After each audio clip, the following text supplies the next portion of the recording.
Hai semuanya, selamat datang di video pembelajaran ekonomi bareng aku. Hari ini kita mau bahas hal penting banget, tapi sering gak kita sadari. Pernah lihat harga iPhone tiba-tiba naik padahal barangnya sama? Atau kenapa ya harga tiket konser luar negeri terasa makin mahal? Jawabannya seringkali ada di satu hal, kurs valuta asing. Di video ini kita bakal bahas kurs secara lengkap, tapi tetap simple dan dekat dengan kehidupan kita. Kurs adalah nilai tukar mata uang suatu negara terhadap negara lain. Jenis kurs yang perlu kamu tahu adalah kurs jual, harga saat bank menjual valuta asing. Kurs beli, harga saat bank membeli valuta asing. Kurs tengah, rata-rata kurs jual dan kurs beli. Contohnya, kalau kamu mau beli dolar di bank, kamu pakai kurs jual. Biasanya harganya lebih mahal. Tapi kalau kamu mau jual dolar, pakainya kurs beli. Harganya lebih murah. Ada beberapa sistem kurs yang digunakan negara. Yang pertama kurs tetap atau fixed exchange rate. Nilai mata uang ditetapkan oleh pemerintah. Yang kedua kurs mengambang atau floating exchange rate. Nilai mata uang ditentukan oleh pasar, yaitu dari permintaan dan penawaran. Yang ketiga kurs mengambang terkendali atau managed flow. Gabungan ketika pasar yang menentukan tapi pemerintah tetap bisa intervensi. Contohnya Indonesia pakai sistem mengambang terkendali. Jadi kurs bisa naik turun tapi tetap dijaga agar tidak terlalu ekstrim. Permintaan falas naik karena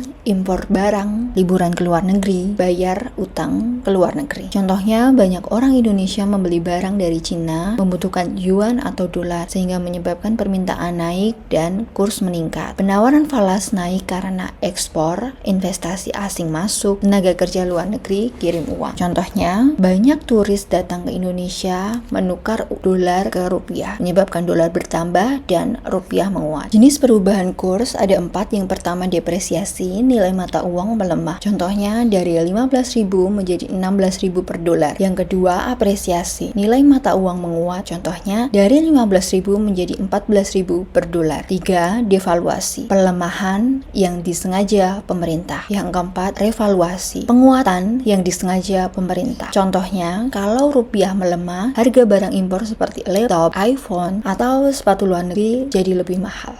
Faktor yang mempengaruhi kurs, yang pertama inflasi. Semakin tinggi inflasi, nilai mata uang cenderung melemah. Yang kedua, suku bunga. Suku bunga tinggi menyebabkan investor asing masuk dan mata uang menguat. Yang ketiga, stabilitas politik dan ekonomi. Negara yang stabil membuat investor menjadi percaya.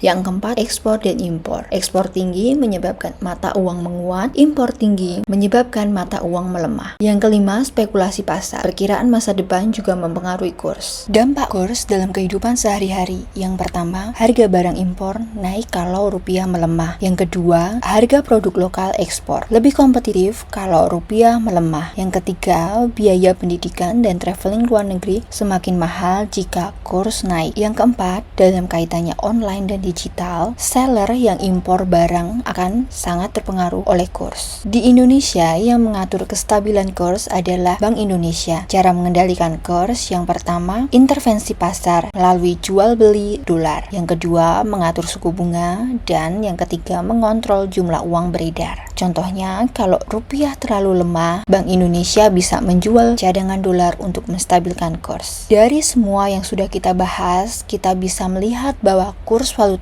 asing bukan sekedar angka yang berubah-ubah setiap hari. Kurs mencerminkan kondisi ekonomi suatu negara, mulai dari aktivitas ekspor, impor, inflasi, hingga kepercayaan investor. Dalam kehidupan sehari-hari, perubahan kurs bisa langsung kita rasakan. Harga barang impor naik, biaya traveling bertambah, bahkan peluang bisnis juga ikut berubah. Jadi, memahami kurs itu penting agar kita lebih peka dalam mengambil keputusan, baik sebagai konsumen, pelajar, maupun calon pelaku ekonomi di masa depan. Semoga video ini bisa bantu kamu lebih paham lagi tentang neraca pembayaran, kurs, valuta asing, dan kegiatan ekonomi di dalam perekonomian terbuka. Sampai jumpa di video selanjutnya.